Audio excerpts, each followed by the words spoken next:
Buenas tardes. Bienvenidos a otra sesión de nuestra asignatura Filosofía Política a Distancia.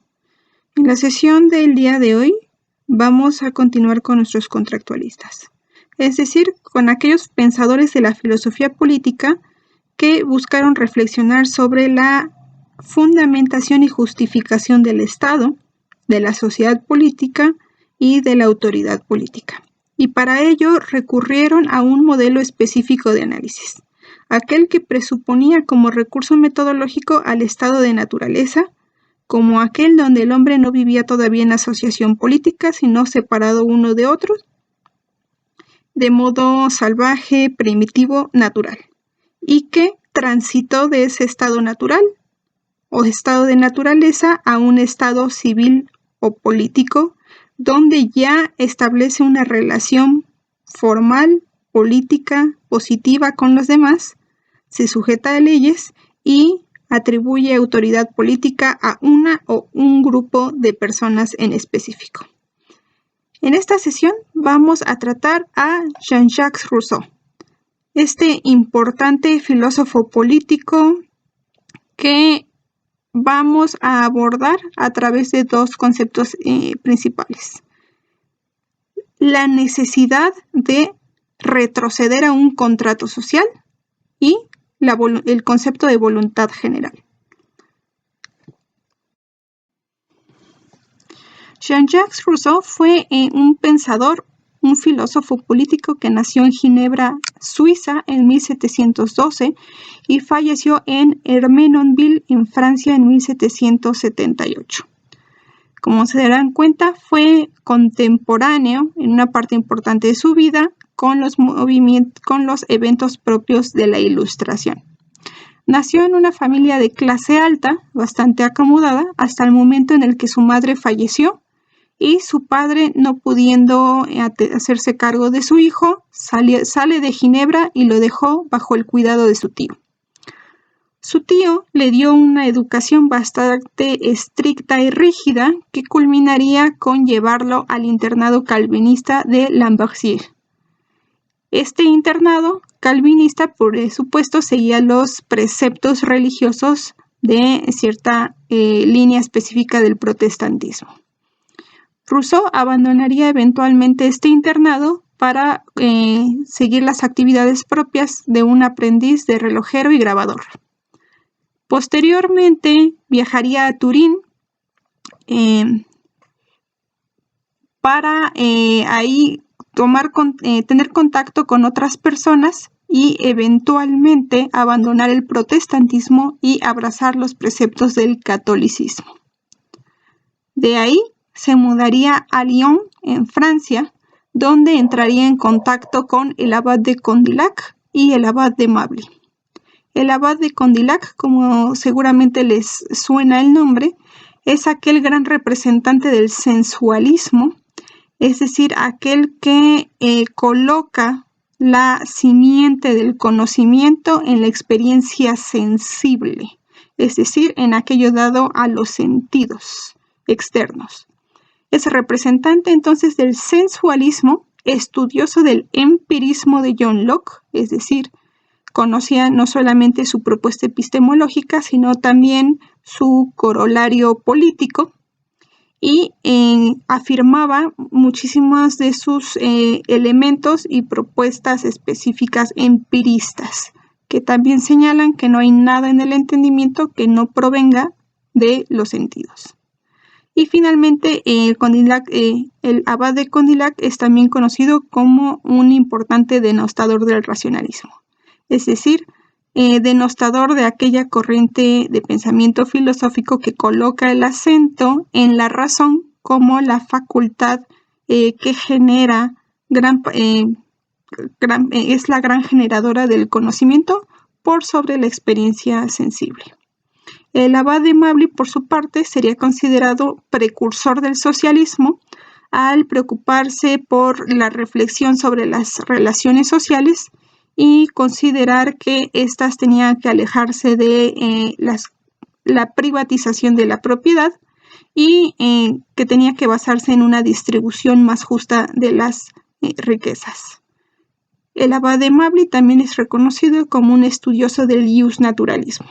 Como nosotros lo sabemos, el iusnaturalismo precisamente refiere a aquellas doctrinas filosóficas que sostienen que el derecho positivo, que efectivamente norma y ordena a los hombres particulares de cada estado, se tiene que basar a su vez en el en el derecho natural, es decir, en un derecho universal, innegable, al que el hombre conoce y que afirma a través de la luz natural de su razón. Posteriormente viajaría a París, donde establecería amistad con Denis Diderot, que nosotros conocemos como uno de los representantes más importantes del enciclopedismo. Es decir, de este afán de reunir, articular y sintetizar todo el conocimiento generado por el ser humano, ya que entendían que el conocimiento y todo producto del ejercicio racional humano era lo que constituiría el motor del desarrollo y el progreso de las sociedades humanas. Durante ese tiempo se hace claro que entra en contacto con algunos de los valores, ideas y presupuestos de la Ilustración. La Ilustración es precisamente este movimiento cultural, intelectual, de pensamiento que se origina en la segunda mitad del siglo XIX y llega hasta segunda mitad del siglo XVIII y llega hasta los principios del siglo XIX. En su estadía en París trabajó como secretario del embajador francés en Viena y de ese cargo fue echado deshonrosamente por las ideas políticas y su concepción acerca del hombre, porque éstas se mostraban como polémicas frente al status quo de la época.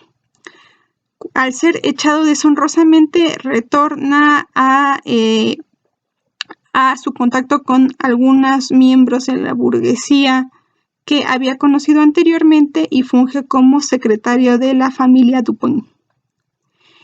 Vamos a retomar aquí algunas de sus obras más importantes, las cuales guardan entre sí un hilo reflexivo importante. De 1750 tenemos el discurso sobre las ciencias y las artes, este es su título simplificado, el cual tuvo buena recepción, en tanto lo sometió a concurso para ganar el premio de la Academia de Dijon y ganó efectivamente ese concurso. En 1754 retoma muchas de las ideas de este discurso, las amplía, las profundiza y las corrige en su discurso sobre el origen de la desigualdad de los hombres, el cual genera ya una importante polémica. En 1762 escribe El contrato social o los principios del derecho político, obra que, ahora sí, de modo cabal va a generar gran polémica y va a colocar a Rousseau en el ojo, digamos, en el centro de la crítica pública. En 1762 también va a publicar el Emilio o de la Educación. Seguramente ustedes hayan tenido ya conocimiento de los contenidos de esta obra en las asignaturas como Filosofía de la Educación o Antropología Filosófica. A partir de la publicación de este escrito, el Parlamento de París va a condenar su obra a la hoguera y ordenarán la captura de Rousseau. Para escapar a la orden que había sido dada por parte del Parlamento de París, se exilia en Suiza, específicamente en la ciudad de Neuchâtel. Posteriormente, en 1770, retornará a París y escribirá ahí sus confesiones, ya encontrándose fuera de peligro de ser aprehendido políticamente. De estas obras nosotros queremos señalar el hilo conductor reflexivo que atraviesa a sus obras de 1750, de 1764 y los dos escritos de 1762. Entre estas obras vamos a encontrar el esbozo de un sistema filosófico, político y antropológico filosófico. Es decir, en estas obras vamos a encontrar la propuesta de Rousseau acerca de una visión del hombre muy específica que parte de la propuesta de una bondad natural propia del hombre que se pervierte o desvirtúa con el paso del tiempo y a causa de los efectos nocivos de una sociedad también pervertida. Encontramos en estas obras también una reflexión sobre la justificación del Estado, sobre la atribución de autoridad política a una persona o un conjunto de personas en específico, y encontramos también una reflexión sobre esta noción que es tan importante, la de la voluntad general como aquella que constituye la base del cuerpo político. En la primera de estas obras, que referimos anteriormente bajo su nombre abreviado, Discurso sobre las ciencias y las artes, y que aquí referimos por su nombre completo, Discurso sobre si el restablecimiento de las ciencias y de las artes ha contribuido al mejoramiento de las costumbres.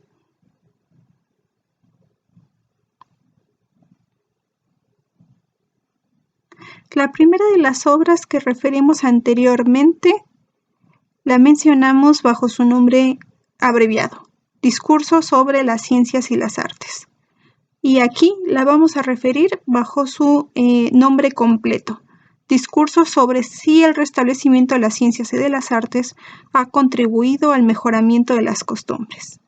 Este escrito de 1750 se caracteriza por dos cuestiones importantes. Primero, la crítica a los ideales de la Ilustración, y segundo, a la propuesta de la existencia de un conflicto entre la naturaleza y la cultura.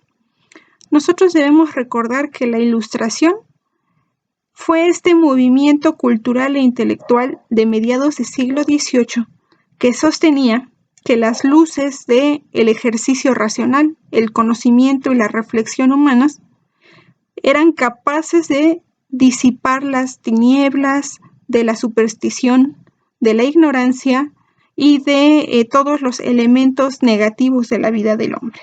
Es decir, que el desarrollo principalmente racional del hombre es lo que lo sacaría adelante y lo dirigiría hacia una sociedad mejor.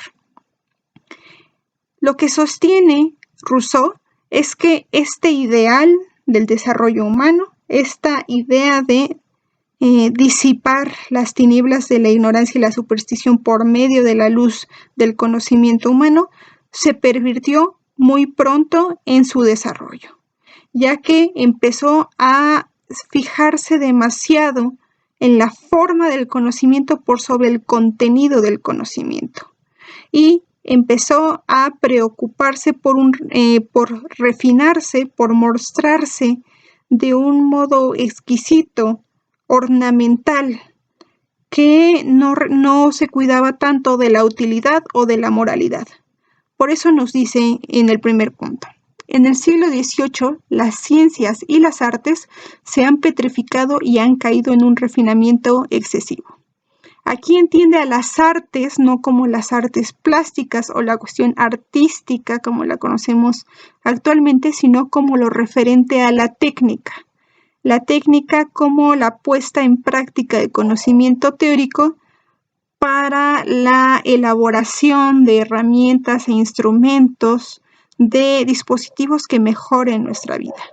Según Rousseau, las ciencias, es decir, el conocimiento teórico, y la técnica, que es su puesta en práctica, se había petrificado, había dejado de buscar el fin último de la utilidad humana, del pleno desarrollo humano, y había caído en un refinamiento excesivo, es decir, en lo ornamental, en lo accesorio, en las formas finas y exquisitas por sobre el contenido. Según Rousseau, el desarrollo de las ciencias y las artes se preocupaba únicamente por la forma y no por el contenido del conocimiento. es decir, se preocupaba por el modo en que se expresaba o manifestaba, por su forma ornamental e incluso bella, pero no se preocupaba ni de su utilidad ni de su moralidad. Con esto entonces encontramos que está criticando los ideales de la Ilustración, aquella noción que pensaba que el desarrollo intelectual humano llevaría al hombre a estadios cada vez mejores. Establece también un conflicto entre la naturaleza y la cultura. Desde aquí ya se deja entrever que considera el estado natural del hombre como un estado benéfico y que por el contrario, la cultura como se ha dado hasta entonces ha ido pervirtiendo esa naturaleza bondadosa. El desarrollo de las ciencias y artes del siglo XVIII, según Rousseau, han contrariado la buena naturaleza del hombre. El desarrollo cultural del hombre, sobre todo en lo intelectual, en los referente a las ciencias y las artes, han desvirtuado y pervertido esa buena naturaleza del hombre, aquello que lo caracterizaba. En este primer discurso incluso encontramos la siguiente cita: ¿de dónde nacen todos esos abusos, si no es de la desigualdad funesta introducida entre los hombres por la distinción del talento y el envilecimiento de las virtudes? He aquí el efecto más evidente de todos nuestros estudios y la más peligrosa de todas sus consecuencias. No se busca hoy la probidad en el hombre, es decir, su moralidad, sino el talento. Ni se busca a un libro por útil, sino por bien escrito. En esta última parte es donde se hace clara la crítica al refinamiento de la forma en la que se manifestaban los productos culturales. Los libros no son considerados importantes tanto por su utilidad, sino por estar bien escritos, por recurrir a un lenguaje hiperespecializado, barroco, ornamental, que no se preocupa tanto del contenido ni de la utilidad de la información que allí se encuentra. En esta cita también encontramos que Rousseau coloca en este desarrollo pervertido de la ciencia y la técnica la simiente de la desigualdad que considera priva entre los hombres en su tiempo, en el siglo XVIII.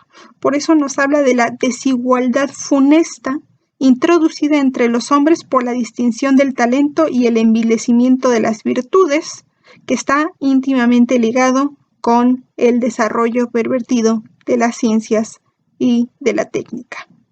Esto va a quedar mucho más claro en su siguiente escrito.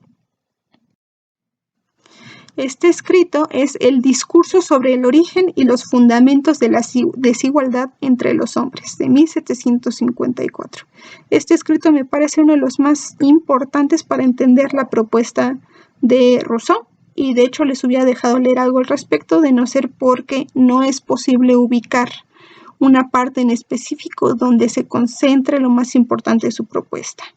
En cambio, eso sí es posible hacerlo con la obra del contrato social. En esta obra, el discurso sobre el origen y los fundamentos de la desigualdad entre los hombres, como su título lo señala, va a reflexionar sobre el origen de esa desigualdad funesta que ha sido introducida entre los hombres y que es contraria a la igualdad natural que en su estado originario existía entre los seres humanos. Esa desigualdad, potenciada por el desarrollo de la ciencia y la técnica, es la que ha hecho que degenere la buena naturaleza del hombre y que lleguemos a el estado de la sociedad de su tiempo, siglo XVIII, a la que consideraba degenerada por ir en contra de la naturaleza humana, que era buena. Por eso, aquí colocamos en el primer punto una idea que refiere a su antropología filosófica, la propuesta de la naturaleza bondadosa del hombre. Para Rousseau, los hombres, por naturaleza, son buenos. Se relacionan entre sí de un modo pacífico, aunque ocasional, es decir, no frecuente.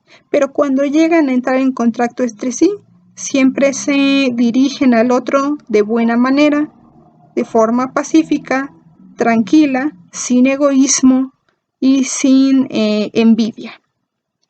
El hombre es por naturaleza bueno. De aquí, de esta idea de Rousseau, va a surgir posteriormente la noción del buen salvaje. La idea de que el hombre natural, no civilizado, no culto, no desarrollado en cuanto a sus facultades principalmente racionales, es un ser bueno, un ser que no tiene malicia, que por el contrario es casi como un niño, casi como un infante que no puede prever ni lo malo ni lo bueno. A partir de la propuesta de esta inicial bondad natural del hombre, va a fundamentar que la sociedad de su tiempo, del siglo XVIII principalmente, pero también todas las relaciones sociales anteriores hasta ese momento, han presentado un carácter dañino. Es decir, el hombre que era bueno por naturaleza ha sido pervertido por los desarrollos culturales y civilizatorios, en tanto estos han introducido entre los hombres la desigualdad y la falta de libertad. Para Rousseau, entonces, la sociedad, como se ha dado hasta entonces, se caracteriza por ser dañina, porque niega constantemente lo natural en el hombre y constantemente está yendo en contra de la naturaleza humana. Es decir, restringe aquello que es natural en el hombre y potencia cosas que en el hombre no se dan naturalmente. Es precisamente, para Rousseau, esta sociedad degenerada la que ha introducido, como dijimos, la falta de libertad entre los hombres y la desigualdad entre los hombres. Y esto se ha dado principalmente por las diversas actividades e instituciones culturales edificadas sobre un desarrollo degenerado de la ciencia y la técnica. Aquí entonces podemos ver cómo hay una relación de ampliación de la reflexión entre el discurso anterior y este. En el discurso anterior señala el carácter negativo de ese desarrollo degenerado de la ciencia y la técnica, y en este nos habla acerca de cómo ese desarrollo degenerado ha introducido la desigualdad y la falta de libertad en la sociedad y que esta es contraria a la naturaleza humana. Por eso, como último punto en este discurso, va a proponer algo muy importante.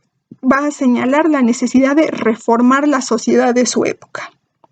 Nos dice, es necesario perseguir como objetivo el logro de una nueva sociedad que conserve la igualdad y libertad del hombre, aunque no del mismo modo como se daba en la naturaleza, sino sometida a procesos de configuración colectiva.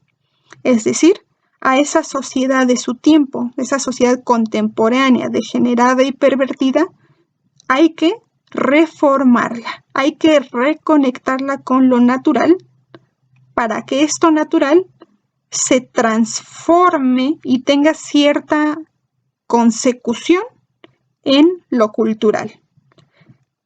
Para que esta sociedad pervertida se reforme, será necesario que persista la igualdad y libertad de las que el hombre gozaba en el estado de naturaleza, es digamos en su estado natural, solamente que ahora transformadas, y esto lo vamos a ver más adelante, como igualdad y libertad políticas.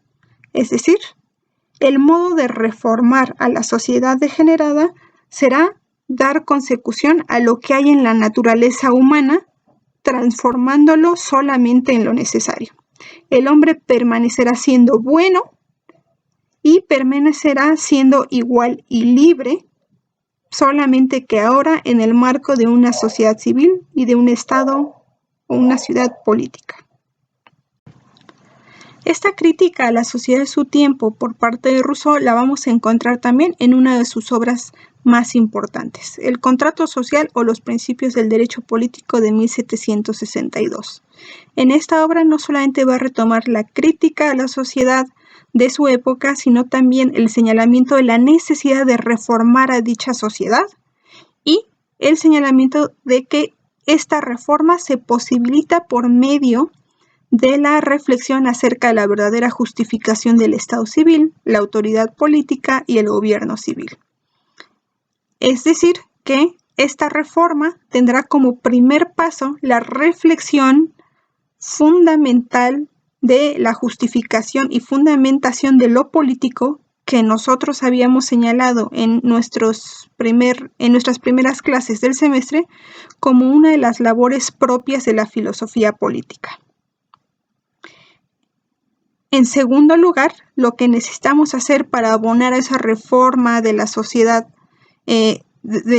contemporánea será precisamente repensar el paso del estado de naturaleza al estado civil.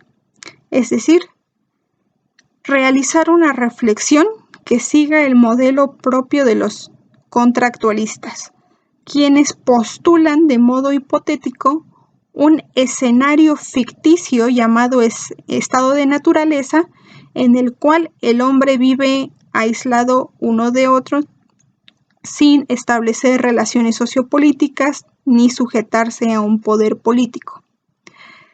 Los contractualistas sostienen este primer momento de modo hipotético para poder hablar acerca de los motivos por los cuales el hombre decide someterse a una autoridad sociopolítica, formar junto con los demás un cuerpo político y ceder parte de su derecho y de su libertad e igualdad naturales.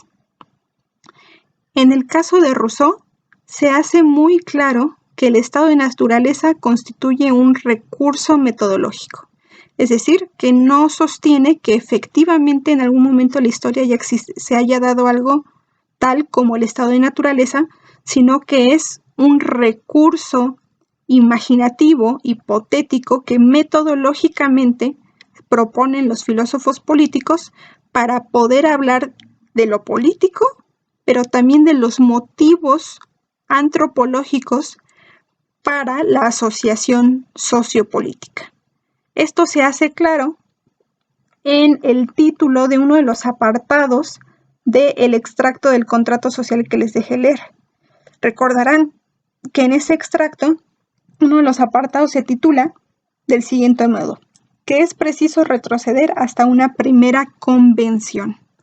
Es decir, lo que está sosteniendo aquí Rousseau no es que esa primera convención que refiere al tránsito del estado de naturaleza al estado civil haya existido fácticamente en algún momento de la historia, sino que es necesario retroceder lógica y reflexivamente hacia la fundamentación del Estado y la autoridad política.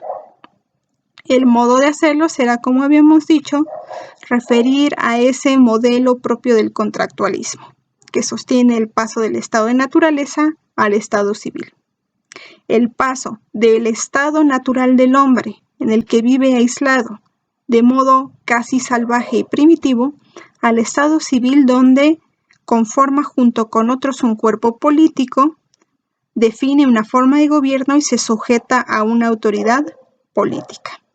En el caso de Rousseau, como dijimos, queda bien claro que el estado de naturaleza es solamente un recurso metodológico y que lo que él llama contrato social es también solamente una figura reflexiva, hipotética, para poder hablar de cómo deberíamos vivir y organizarnos sociopolíticamente.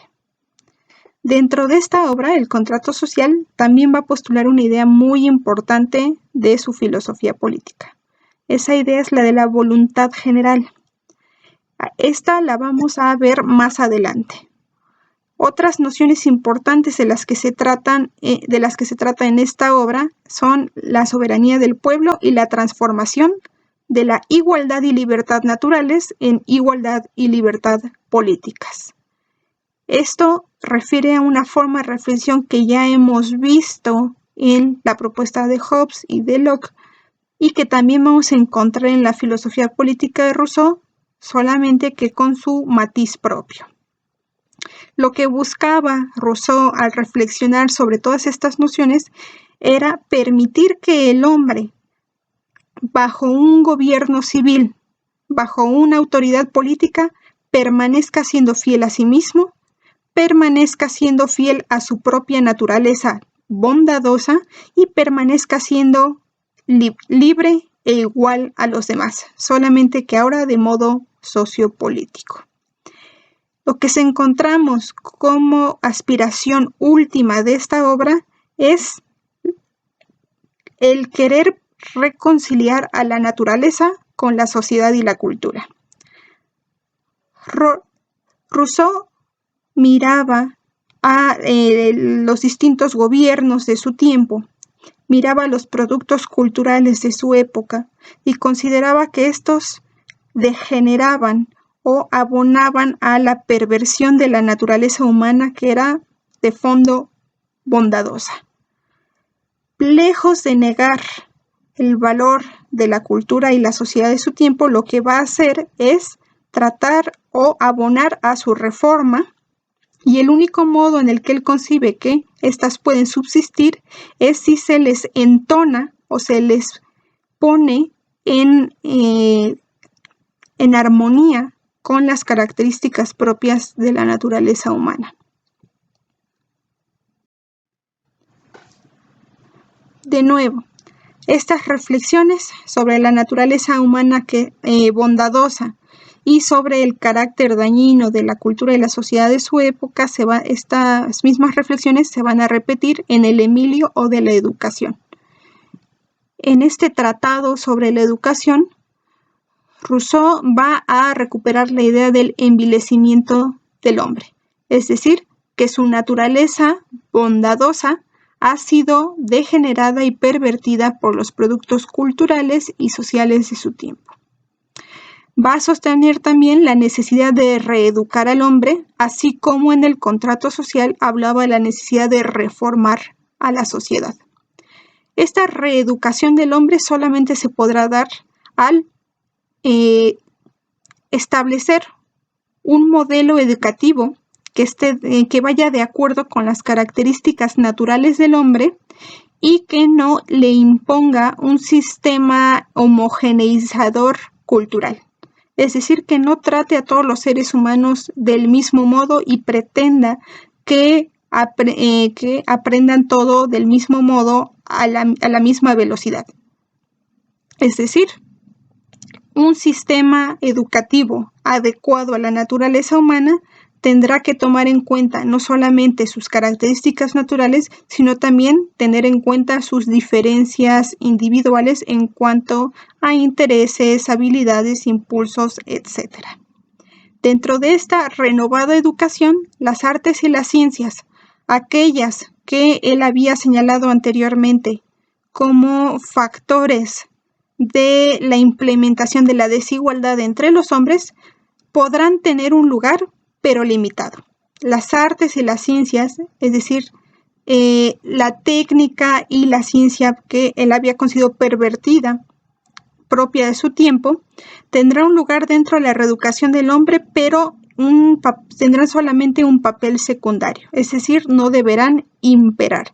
Tendrán que cumplir una función únicamente en tanto ayuden al hombre a dar consecución a sus características naturales.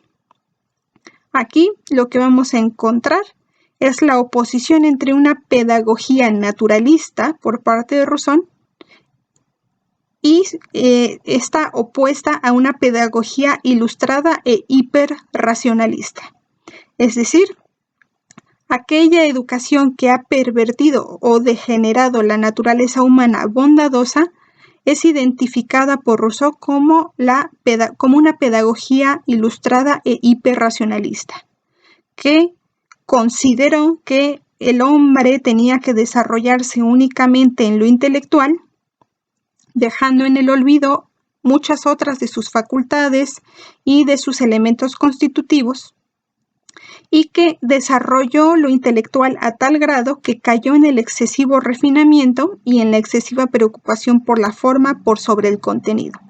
A esta pedagogía es a la que critica, la ilustrada e hiperracionalista, y a esta opone una pedagogía naturalista, es decir, la reeducación del hombre de acuerdo a sus características naturales y de acuerdo a sus características particulares. En la relación entre estas 4 obras vemos cómo se va hilando una reflexión unitaria acerca de la concepción antropológico-filosófica de Rousseau, su crítica a la sociedad y cultura de su tiempo y el señalamiento de la necesidad de reformar dichas cultura y sociedad contemporáneas para reconectarlas con lo natural. Vamos a atender a cada uno de estos puntos por partes.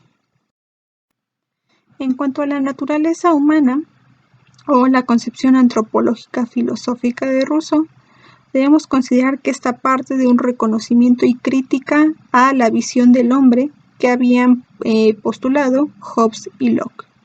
Considera que estas son inadecuadas porque en realidad representan estadios del hombre diferentes de la condición de naturaleza. Es decir, que en su reflexión estos pensadores, Hobbes y Locke, no retrocedieron propiamente hasta el verdadero estado de naturaleza del hombre y que lo que ellos consideraron le era natural en realidad era representativo de un estadio posterior. Por su parte, Rousseau postula como característica de la naturaleza humana a la bondad, es decir, al hombre como un buen salvaje, caracterizado por el sano amor a sí mismo y la compasión sin reflexión por los demás.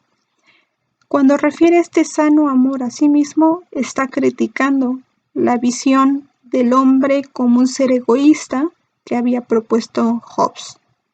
El hombre se relaciona con los otros, nos dice, de modo adecuado, siempre desde un sano amor a sí mismo, pero sin mucha reflexión. Es decir, la compasión que manifiesta hacia los demás no es producto de una decisión racional, reflexionada, sino por el contrario, es producto de un impulso natural. Otra cosa que caracteriza a la naturaleza humana, según Rousseau, es la no sociabilidad natural. Para él, el hombre en su condición de naturaleza aparece disperso entre los animales como uno más de ellos. Vive en armonía con otros hombres de modo casual y ocasional, pero no establece con ellos relaciones ni interacciones constantes ni importantes. Es decir, no establece tantas relaciones con ellos como para llamarlas o atribuirlas a una asociación. Entre ellos solamente relaciones ocasionales y no así relaciones importantes, sea de servicio o de conflicto. Aquí lo que está haciendo Rousseau precisamente será criticar la visión de Aristóteles sobre el hombre como un animal político que encuentra incluso cierto deleite en relacionarse con los demás, es decir, que busca a los otros por causa de una tendencia natural y un deleite natural. Para Rousseau, por el contrario, el hombre no tiende por naturaleza a los otros, pero tampoco rehúye a los otros por naturaleza. Y finalmente, una cuestión muy importante en la concepción antropológica filosófica de Rousseau. Su consideración del ser humano como un ser perfectible, capaz de mejorar las condiciones del propio ser y del ambiente en el que se encuentra. Es decir, la consideración del hombre como un ser que tiene la capacidad de ver más allá de su estado actual y determinar medios para llegar a ese estado previsto.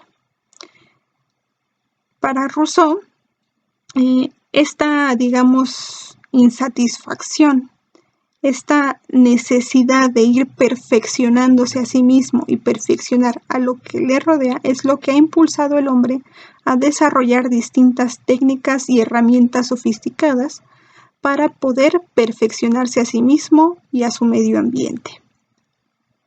Desde aquí, entonces, encontramos una relación entre algo que es natural al hombre, su perfectibilidad, y aquello que en sus primeros discursos había señalado como el índice de la introducción de la desigualdad entre los hombres, la ciencia y las artes, es decir, ciencia y técnica. Y aquí nos señala que el ser perfectible del hombre es lo que lo impulsa a desarrollar la técnica, las herramientas y las ciencias sofisticadas para alcanzar esa perfección. Otros dos puntos muy importantes relacionados con la naturaleza humana son estos que hemos visto se vienen repitiendo en todos los contractualistas. Los encontramos en la propuesta de Hobbes, de Locke y ahora en la de Rousseau. Estas dos nociones son la de igualdad natural y libertad natural.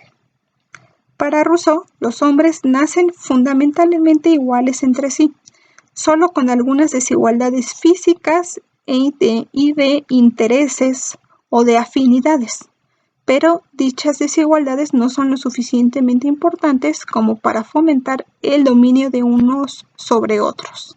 Es decir, tienen algunas diferencias pero poco sustanciales y en general nacen iguales entre sí. Como son iguales entre sí, no hay nada que determine que uno de ellos deba dominar a los demás. Esto también le ayuda a afirmar que no existe la esclavitud natural. En lo que ustedes leyeron, recordarán este apartado dedicado a la esclavitud, en el cual Rousseau critica a Aristóteles por sostener que algunos hombres han nacido para liderar y otros para servir. Esto es la teoría de la servidumbre natural de Aristóteles. Pero, más allá de eso, lo que estamos encontrando aquí es la idea de que, por naturaleza, no existe quien pueda dominar a los demás de facto. Es decir, no existe quien tenga los elementos previos ajenos a la decisión de los demás para dominarlos.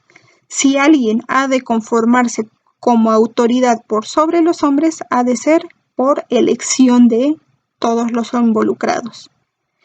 En el extracto que ustedes leyeron del contrato social, recordarán que así lo dice Rousseau.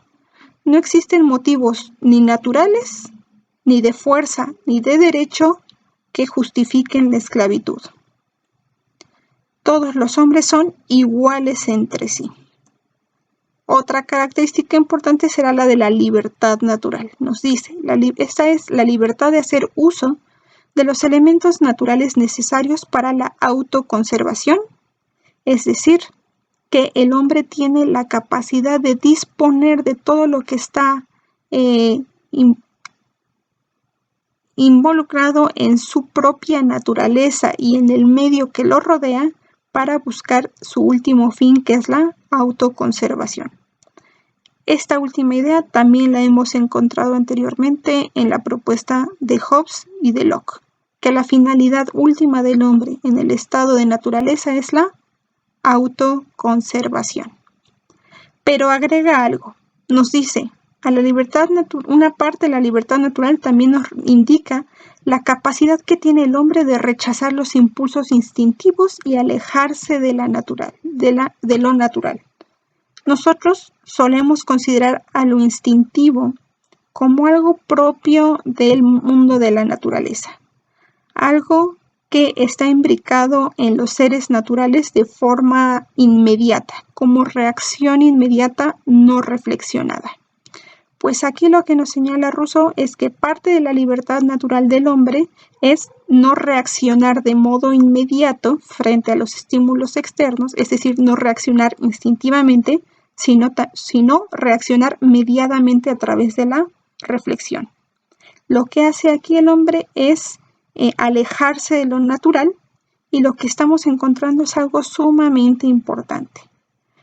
que en la concepción de Rousseau sobre lo natural del hombre, encontramos ya esta idea de libertad natural donde se encuentra un indicio que señala la posibilidad humana de abandonar la naturaleza y empezar a migrar hacia la cultura, migrar hacia el desarrollo que excede a lo instintivo y lo natural.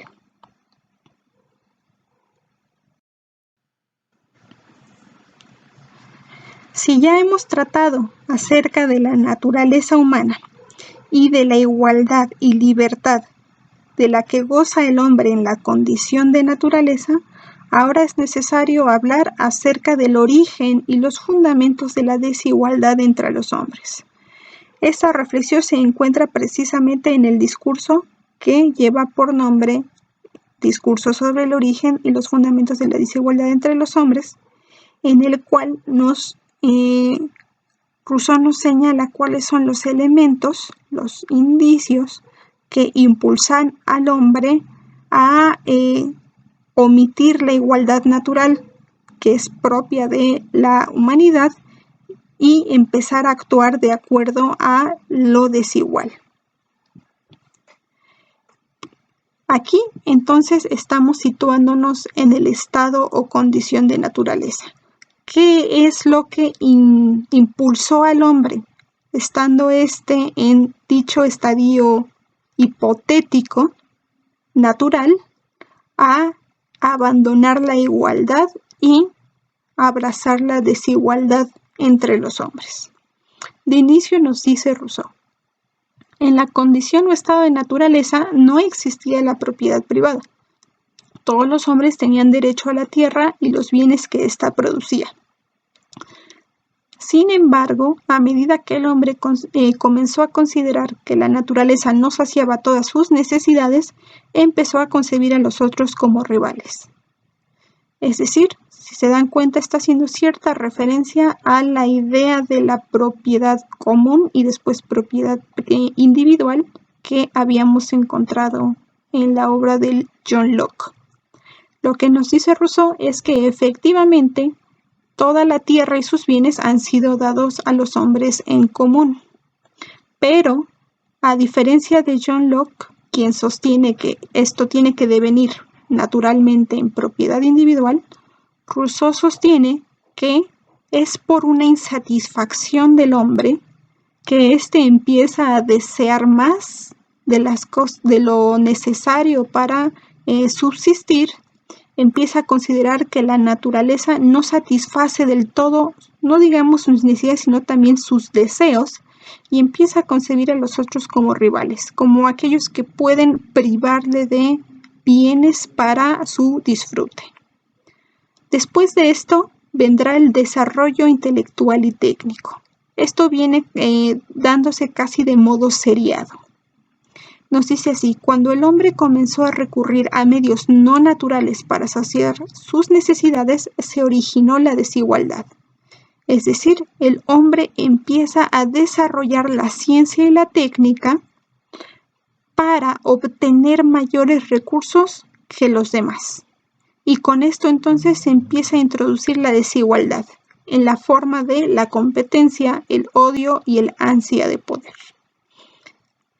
Es esa insatisfacción del hombre que quiere más cosas y más recursos que lo lleva a desarrollarse intelectualmente y a trabajar en la ciencia y la técnica para, por medio de esta, poder apropiarse de mayores recursos y poder satisfacer su creciente ansia de recursos y de poder. En el desarrollo intelectual y técnico también encontramos un indicio de desigualdad, porque ahora no todos los hombres saben ni pueden hacer lo mismo. Ya no hay igualdad intelectual, sino por el contrario, desigualdad intelectual.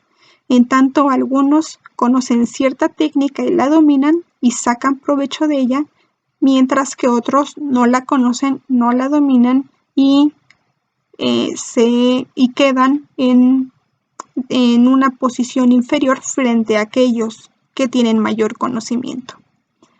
Después del desarrollo intelectual y técnico, vendrá entonces la labor de apropiación de los recursos y bienes naturales. Nos dice Rousseau, inicia la apropiación individual de los bienes. Empieza la separación entre lo mío y lo tuyo. Empieza con esto también a acendrarse la desigualdad entre los hombres. ¿Por qué? Porque algunos tienen recursos y otros no. Porque mientras unos acumulan recursos, los otros se encuentran carentes de dichos bienes. No solamente empiezan los hombres a acumular, sino empiezan también a buscar el lujo. No solamente quieren recursos para tal vez comer, por ejemplo, sino que ahora quieren viandas exquisitas. Ahora quieren recursos naturales extravagantes, exóticos, difíciles de conseguir, y los elaboran de modo refinado. Nótese cómo aquí está haciendo referencia entonces a eso que él veía en la cultura de su siglo XVIII, como excesivo refinamiento de las formas. Ya no es nada más la satisfacción de las necesidades, sino que se empiezan a sobreelaborar los productos de consumo. Junto con el lujo vendrá evidentemente la desigualdad material y económica.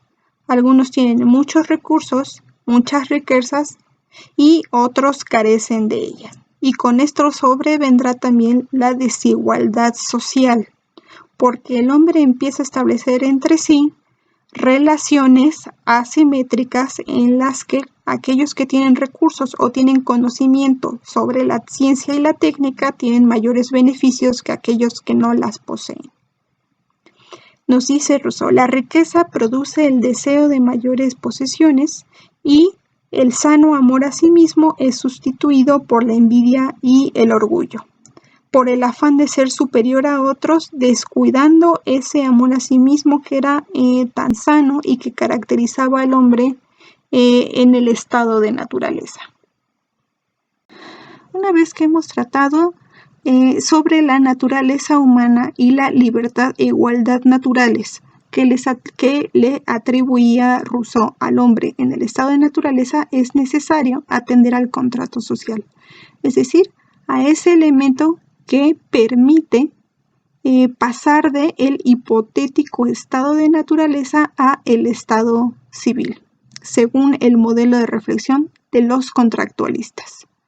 En el caso específico de Rousseau, va a atenerse a esta reflexión y a este modelo de elaboración filosófica a partir de la consideración de la sociedad y cultura de su tiempo, es decir, esa sociedad y cultura contemporáneas que él consideraba pervertidas o degeneradas por desvirtuar todo lo que había de natural en el hombre.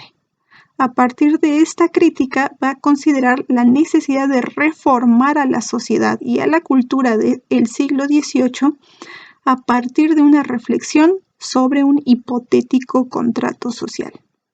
Como ya se los había señalado anteriormente, en su obra El contrato social precisamente encontramos un apartado que se titula Necesidad de retroceder a una convención primitiva.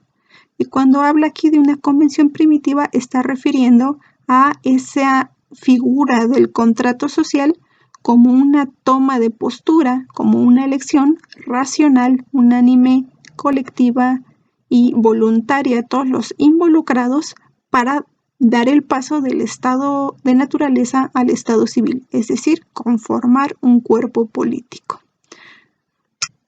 Rousseau entiende al contrato social como el producto de esa acción en la cual cada miembro se une a los otros mediante asociación, es decir, en el cual cada miembro involucrado se une, se da o se entrega condicionadamente a los otros para conformar una asociación y producir una ciudad o un estado. Decimos que esta entrega es condicionada porque el hombre no se enajena de sí mismo por completo. Hacer esto iría en contra de su libertad natural. El modo en el que el hombre se enajena es de modo condicionado. Se da a los otros, pero también recibe de los otros. Nos dice, esto se da bajo la condición de que cada uno dé al común su persona y su poder, pero también recibirá de los otros parte de su persona y su poder. Hay aquí también la idea de la cesión de cierta parte de su poder, de cierta parte de su libertad natural, que eventualmente se transformará en libertad política. Al entregarse cada uno de los involucrados a cada uno de los otros, recibirá de ellos también una parte de su libertad natural y de su poder natural. En esta acción se conformará un elemento que es muy importante, la voluntad general. Ya no se va a hablar aquí de voluntades individuales o de la voluntad de individuos que se han puesto de acuerdo, sino de una nueva realidad, la voluntad general que mira a la unidad y bienestar de esa nueva unidad que es la ciudad o el cuerpo político. En esta acción también se va a formar una persona pública colectiva de orden jurídico, es decir, de nuevo una realidad innovadora, la ciudad, el Estado o el cuerpo político que tiene ya ahora una realidad de orden jurídico. En cuanto al fundamento de un verdadero contrato social, estamos aquí refiriendo a aquello que impulsó a Rousseau precisamente a atender a la figura del contrato social. Y este fundamento es precisamente la necesidad de encontrar una forma de asociación en la cual cada hombre, uniéndose a los demás, no obedezca más que a sí mismo y permanezca libre como antes. Es decir, Rousseau refiere a esta reflexión sobre el contrato social, sobre el hipotético estado de naturaleza y el tránsito al estado civil, porque está tratando de encontrar o justificar una forma de organización social en la cual los hombres permanezcan siendo entre sí iguales y libres, en las que no se hagan siervos de otros, no se hagan esclavos de otros, sino que permanezcan siendo libres y permanezcan siendo iguales entre sí. A esto nos referimos en el tercer punto con el devenir de la igualdad y libertad naturales en libertad e igualdad políticas. Es decir, aquello que era propio del hombre por naturaleza, la igualdad y libertad naturales, tendrán que mantenerse una vez que ha transitado hacia el estado civil, solamente que de modo transformado, ahora como igualdad y libertades políticas, garantizadas por la ciudad, por el cuerpo político y circunscritas a la voluntad general. Un elemento que también es muy importante en la propuesta de Rousseau es la figura de las leyes. Para él, el tránsito hacia el estado civil está justificado también por la búsqueda de leyes que precisamente aseguren la libertad y la igualdad políticas. Las leyes determinan y representan condiciones de posibilidad de la libertad política, en tanto las leyes deben ser creadas por el pueblo y aplicadas para el pueblo. Y en este sentido concilian entre la libertad y la obediencia. Es decir, las leyes, las normas, la legislación por la que el pueblo se va a ordenar, tiene que ser creado por él mismo y aplicado al mismo. De ese modo, el pueblo permanece siendo el generador de las leyes, pero también el receptor de las leyes. En ese proceso, el pueblo permanece autodeterminándose, se pone fines a sí mismo y se determina a sí mismo a través de las leyes. Estas entonces conciliarán entre la libertad y la obediencia. Permitirán que el pueblo persista siendo autónomo, que cada uno de los individuos que lo conforman sea también autónomo, pero también pone ciertos límites a su libertad y le impone algunas obligaciones. Las leyes también representan una condición de posibilidad para la igualdad política, ya que las leyes evitan el dominio de unos sobre otros, fomentan la representación y la participación sociopolítica de casi todos los miembros de la ciudad o cuerpo político. Es decir, las leyes son las que norman las relaciones entre todos los miembros de una ciudad y evita que algunos se impongan sobre otros de un modo que no refiera a el contemplado políticamente. El único modo de dominio legítimo que va a existir en este cuerpo político va a ser la atribución de autoridad que ha sido conferida por todo el pueblo hacia una persona o un conjunto de personas en específico. Fuera de esa forma de dominio no existirá ninguna si no está contemplada por la ley. Aquí de lo que estamos hablando es de tratar de evitar que se imponga la fuerza, que se imponga la esclavitud y que se imponga la ley del más fuerte o del que tuvo acceso primero a un recurso o a un bien. Las leyes también fomentan la representación y participación sociopolítica de los involucrados en la ciudad o cuerpo político porque establece los mecanismos específicos por los cuales la voz de todos estos involucrados se manifiesta y refleja en las determinaciones últimas de la ciudad, a través principalmente del sufragio y las elecciones. Como habíamos señalado, en el contrato social se va a generar una nueva realidad que Rousseau llamaba voluntad general.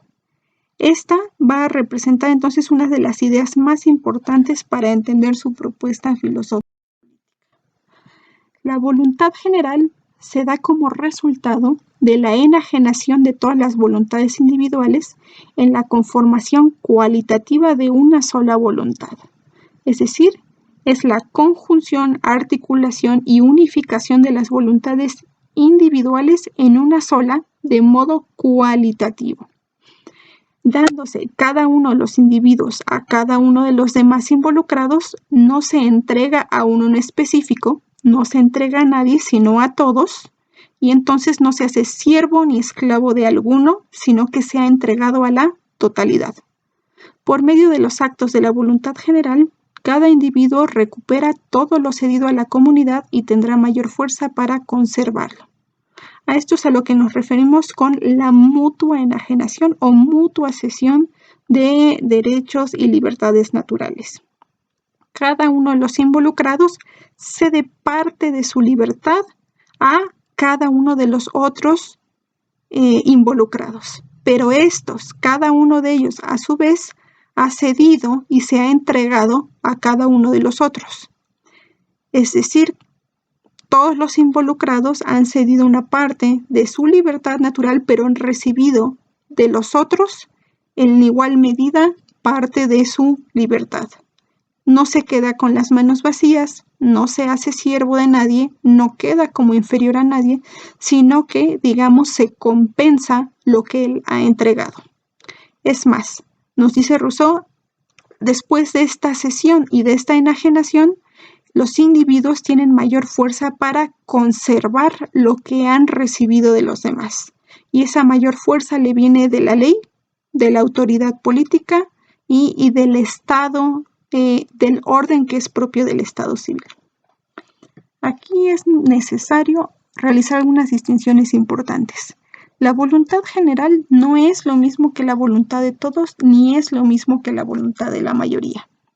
La voluntad de todos refiere a la adición cuantitativa de la totalidad de las voluntades individuales, es decir, la voluntad de todos, lo que quieren todos.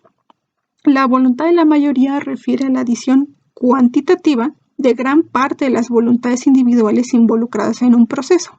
No todos, pero sí la mayoría. Lo importante es que tanto la voluntad de todos como la voluntad de la mayoría refiere a una adición cuantitativa de voluntades individuales. Y lo que nosotros encontramos en la voluntad general no es una adición cuantitativa, sino cualitativa. Para aclarar este punto, me parece siempre importante poner un ejemplo. Este ejemplo sería más fácil si nos encontráramos frente a frente, ustedes y yo, pero tratemos de imaginarlo a pesar de la distancia. Imaginen que ustedes, como alumnos, son un cuerpo político, en el cual puede ponerse en acción la voluntad de todos, la voluntad de la mayoría o la voluntad general. Si refiriéramos a la voluntad de la mayoría, podríamos someter alguna cuestión a votación y se tomaría una decisión final con base en lo que ha manifestado la mayoría, es decir, la adición cuantitativa de gran parte de las voluntades individuales involucradas. Podríamos referir también a la voluntad de todos, es decir, lo que han votado todos de modo unánime, lo que todos han afirmado. Sin embargo, esa voluntad de todos y la voluntad de la mayoría, nos dice Rousseau, se pueden equivocar. Hay veces que cada quien, mirando por su propio bien, afirma algo que resulta en última instancia ser afirmado por todos y parece ser producto de la voluntad de todos, pero en realidad cada quien está llevando agua a su propio molino. Esto sería muy distinto de la voluntad general. La voluntad general jamás se puede equivocar, porque la voluntad general es una adición cualitativa que se define por la finalidad que persigue. Y la finalidad que persigue es el bienestar del cuerpo político del que es manifestación. Retomando nuestro ejemplo, yo tal vez podría someter a votación si quieren que apliquemos un segundo examen parcial. Tal vez la voluntad de la mayoría indicaría que 80% de los miembros de este salón no quieren que se lleve a cabo un segundo examen parcial. Podría también darse el caso de que todos votaran que no quieren que se aplique una segunda evaluación parcial. Sin embargo, aquí permitan el chiste, estarían equivocados en esto, podrían estar equivocados en esto, ya que cada uno estaría viendo por su propio bien, por su bien individual y no por el bien común, por el bienestar de la unidad que ustedes conforman. Cada quien estaría pensando, no, yo no quiero tener un segundo examen parcial y por ello voto no hacerlo. Pero aquí no están atendiendo a lo común, sino a lo individual. Incluso si todos votaran que no se dé esta segunda evaluación parcial, todos estarían pensando en el bienestar propio. En cambio, si miráramos al bienestar común, a el bien y la unidad de esta nueva realidad que conformamos, de este cuerpo político que ustedes representan metafóricamente, no podrían equivocarse y se darían cuenta que lo mejor es aplicar esta segunda evaluación parcial, porque así todos tienen oportunidad de elevar el porcentaje que les ha sido conferido en cuanto al rubro de las evaluaciones parciales. Se darían cuenta, tal vez yo no quisiera, no sería lo bueno para mí, pero sería lo bueno para todos nosotros. Tal vez pensarían así que está establecido ya en el programa de nuestra asignatura y que hay que dar consecución a lo que ya estaba establecido. La voluntad general, según Rousseau, jamás se equivoca, porque siempre mira hacia el bienestar común.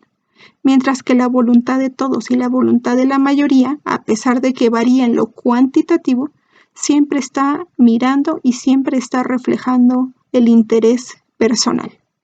La voluntad general, entonces, es una adición no cuantitativa, sino cualitativa, que piensa no lo que es bueno para mí, sino lo que es bueno para todos y lo que debe ser. Por eso nos dice en el segundo punto, la voluntad general es siempre recta y siempre mira como fin al bien e interés comunes, mientras que la voluntad de todos y la voluntad de la mayoría pueden orientarse al mal de la comunidad por engaño o por pensar solamente en el bien individual. Podrían engañarse también pensando que es mejor no tener una evaluación parcial cuando en realidad, viendo más allá del interés personal, esto resulte ser algo positivo. Tenemos otra noción muy importante, la de la soberanía. Esta refiere al conjunto de facultades y actos propios de la voluntad general que refieren a el poder que el cuerpo político tiene sobre sí.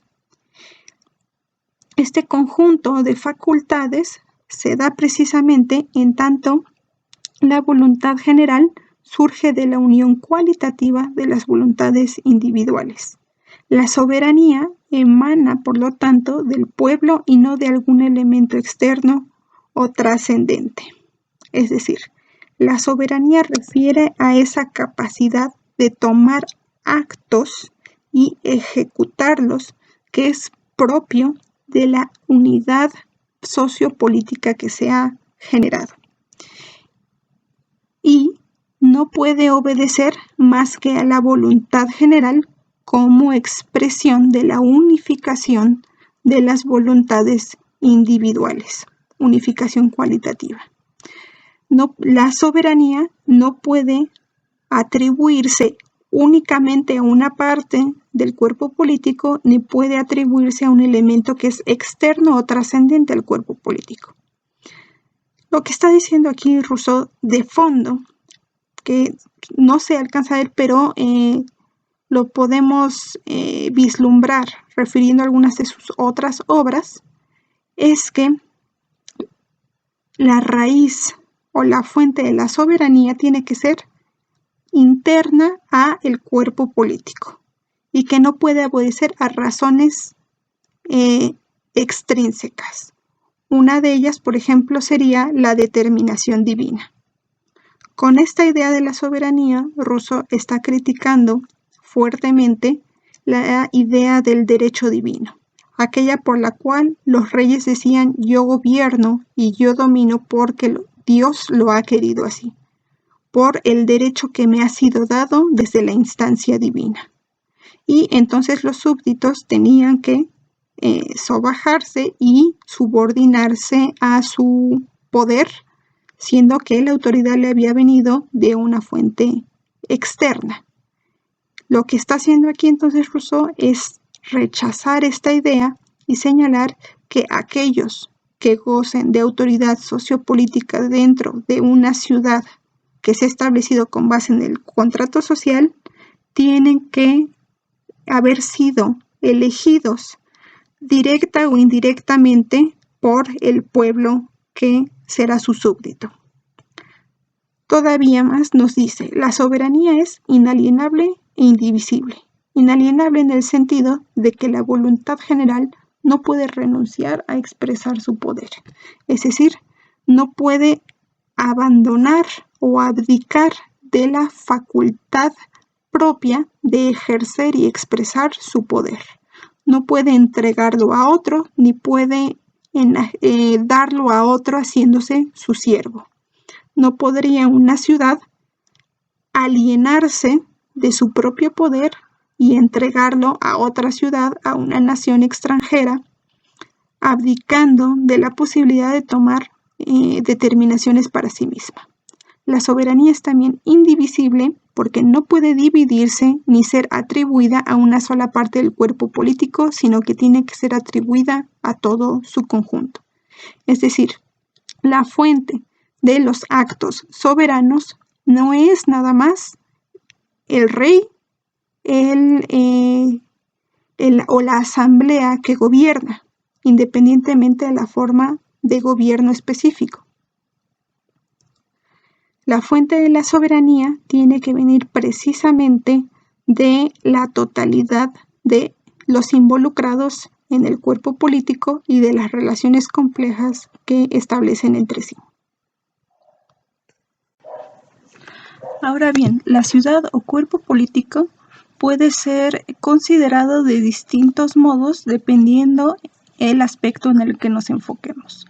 Si enfocamos a la ciudad o cuerpo político como unidad, puede ser referida como Estado al centrarnos en su aspecto pasivo, es decir, en relación con su conformación y estructura interna. Puede ser también considerado como soberano, cuando nos referimos a el aspecto activo de esa unidad, es decir, en lo relativo a su poder, al ejercicio efectivo de los poderes relacionados con la soberanía y con la toma de decisiones que van a afectar a el mismo cuerpo político. Si nos referimos ya no a la unidad del cuerpo político, sino a sus componentes, utilizamos el término pueblo para referir a la totalidad de los miembros del cuerpo político, como pluralidad unificada, es decir, para referir a la unidad, pero también haciendo cierto señalamiento de que esa unidad está conformada por múltiples elementos constituyentes. Utilizamos el término ciudadano para referir a cada miembro en particular en su aspecto activo. Aquí ya no hablamos entonces de la unidad, ni de la unidad constituida por distintos elementos, sino que nos estamos centrando en los elementos constitutivos, en los miembros en particular, en su aspecto activo, en tanto partícipes de la autoridad soberana, es decir, en tanto realizan alguna acción o alguna actividad que está relacionada con la toma de decisiones del cuerpo político y la determinación de la normatividad bajo la cual se va a sujetar. Utilizamos el término súbdito para referir a cada miembro en particular, pero ahora en su aspecto pasivo, es decir, ya no como partícipe, sino como sujeto de las leyes, en tanto sometido a tales leyes, a tales normativas y legislación propias del cuerpo político. Aquí lo importante es señalar que los componentes del cuerpo político son a la vez ciudadanos y súbditos. Solamente hacemos esta distinción para referir a su aspecto activo y a su aspecto pasivo, las actividades que realizan en cada uno de estos aspectos. Pero en realidad todos los miembros del cuerpo político son ciudadanos y súbditos. En tanto, habremos de recordar para Rousseau, las leyes son producto de la determinación de la totalidad de los involucrados en el cuerpo político, pero también estas leyes recaen y se aplican sobre esos involucrados. A eso nos referíamos con la autodeterminación que es propia de las leyes, con esa acción que refiere a que los involucrados generan la normativa que eventualmente normará su propia vida. Se están determinando a sí mismos. Finalmente, utilizamos el término gobierno para referir al cuerpo intermedio entre la figura soberana y los súbditos. Aquí tendremos que hacer referencia a lo que anteriormente definimos como soberano y como súbdito. El gobierno es entonces esa figura mediadora entre la unidad del cuerpo político en relación con la ejecución del poder y los miembros de ese cuerpo político en tanto diferenciados y receptores de las leyes, las normas y las determinaciones generales del cuerpo político. El gobierno se establece para la comunicación e interacción entre dicha figura soberana y los súbditos, es decir, entre gobernantes y gobernados. Y el gobierno es también encargado de ejecutar las leyes, velar por su aplicación y mantener la libertad civil de los súbditos, es decir, mantener un estado de igualdad y de libertad en el cuerpo político, pero ahora libertad e igualdad políticas sustentadas y fomentadas sobre todo a través de las leyes. Finalmente, en cuanto a la relación entre la propuesta filosófico-política de Rousseau y el republicanismo, esta relación le ha sido atribuida por sus estudiosos o intérpretes, es decir, Rousseau en realidad no refirió a que él estuviera abonando a la doctrina política del republicanismo, sino que fueron sus estudiosos los que lo consideran un filósofo cuya propuesta abonó o aportó a la consolidación de la doctrina política que nosotros conocemos como republicanismo. Esta atribución se debe a que Rousseau hacía descansar la soberanía a la soberanía del cuerpo político en el pueblo, sin importar cuál tipo de gobierno se instituyera. Es decir, no importaba si el cuerpo político se organizaba bajo la forma de gobierno monárquica, aristocrática o democrática, la fuente, sin importar esto, la fuente de donde emanaba la soberanía y la voluntad general es el pueblo. De tal modo que las acciones de los gobernantes, sean estos uno solo, un grupo definido o gran parte de los involucrados en el cuerpo político, no puede ir en contra de la soberanía ni en contra de las determinaciones de la voluntad general.